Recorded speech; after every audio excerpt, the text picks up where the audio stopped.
大家好. So today's video is going to be on speaking repetition. So I've got a speech in front of me, completely made up by AI, and it's about the Han Dynasty, of course.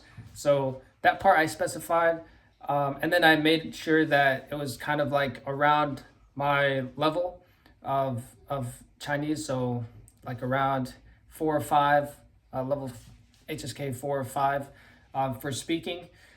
And yeah, so I repeated it like 2 times before this so that I could say it more fluently. But now I'm going to be doing 3 times, and then I'll try and do like 4 times or 5 times. But the entire point is that you repeat and you just say the same thing over and over. This is like 3 paragraphs until you get it down. And I'm just recording it because it's a video for today. I gotta find content. So let's start. This is about Zhang Qian and like a small speech about who he was and how the Silk Road came to be. So again, this is just completely made up by AI. I couldn't have made it this quick.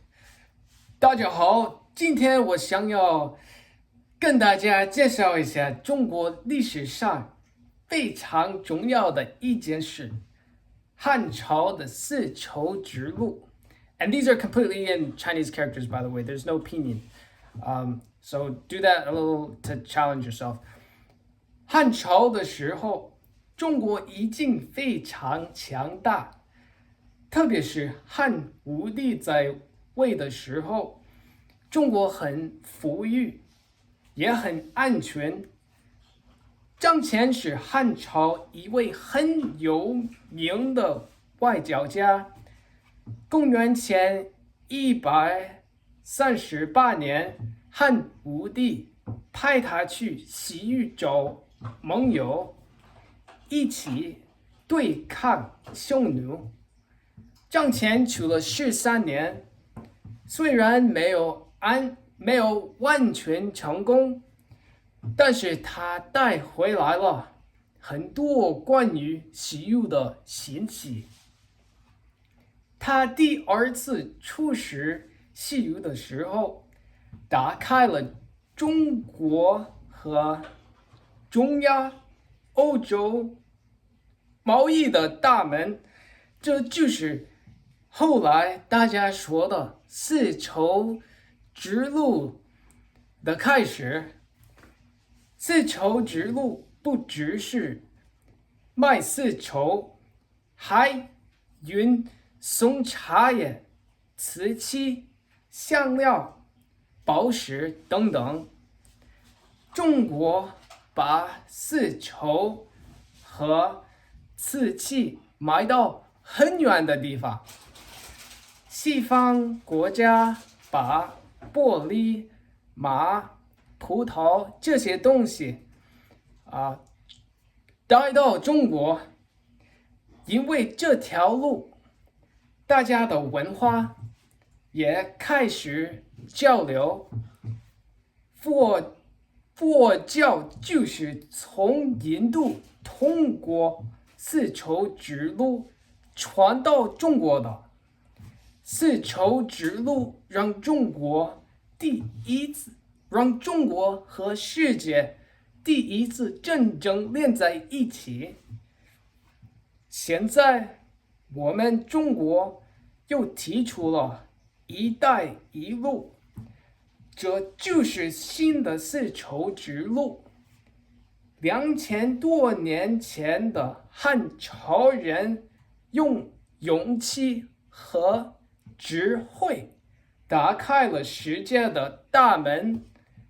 今天我们也要学习汉朝的精神，继续跟世界各国做好朋友，做生意，交流文化。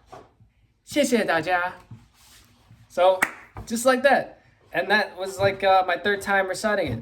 And And the first time around, there were some words where I was kind of tripped up, but there was not a lot of words to trip up over this because it's mostly like HSK4 level. And so the AI made it just that level. I could understand most of it except some of the objects like Xiangliao. Yeah, but otherwise, see how fun that is to do when you can just go off and practice your speaking based on just some kind of fun story. And yeah, that's as simple as you can make it for your speaking practice. And this also was reading practice too, because I'm reading the characters right now. And while I'm on this note, for anybody that is studying Chinese or any language, but Chinese specifically, and you're trying to learn it without learning how to read, if you're trying to skip that part, I would really challenge you to think again and learn how to read. Unless for some reason you're just learning it just for a temporary period of time, or if you don't plan on using Chinese a lot or going to China ever, then maybe you could go ahead and skip that part. You can skip reading.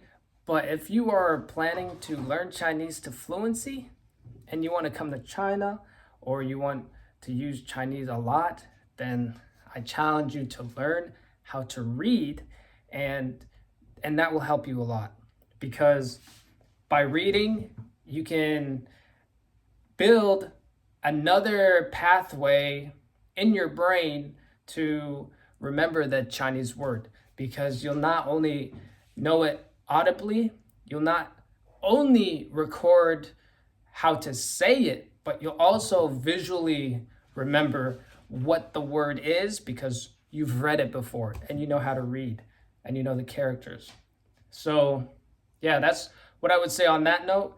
And otherwise, I don't know if I'll have, should I put subtitles on this? When I was reading the speech, I mean, it's not really necessary. The point was not the content of the speech, just the practicing of it. But it was about Zhang Qian, like I said, and how in like 138 BC, he found the Silk Road, or he followed this trade route. He made this trade route and discovered this trade route that became the Silk Road. And that's about it. And the emperor's name was Wu Di. And yeah, that's pretty much it. That's pretty much it. And talking about how that's how China discovered its nearness to the rest of the world, and discovered new cultures and commerce. So yeah, that was pretty much the contents of the speech that this AI made. And besides that, I mean, you guys let me know what kind of other videos you want me to make. But yeah, I was like, this would be a fun idea to just make a speaking practice video where I'm actually practicing my speech. And honestly, recently I felt like I was so much into my studies in university that I wasn't putting as much time into my Chinese. That is a double-edged sword, and I will make a video on that in the future. But trust me when I say, especially if you're a college student, you'll understand. And anybody that's just really busy with their academics or their professional career, even if you're in China, it depends if your coworkers and the people around you are international too, because if they're international, then they're probably using English, not Chinese. And then it also depends on just how much free time you have just to focus on the language.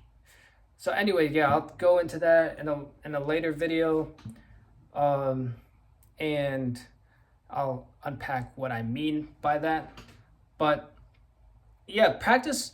I challenge you guys to practice speaking and reciting books or just made up speeches like this from AI. You just literally make up one according to your level and you can start practicing. And it'll be a constructive way for you to improve your vocabulary level and how fluently you can express yourself verbally in your target language. So I recommend you guys to do that. And that's all for this video. 我们明天见. Hope you like it. Subscribe, like. See you tomorrow.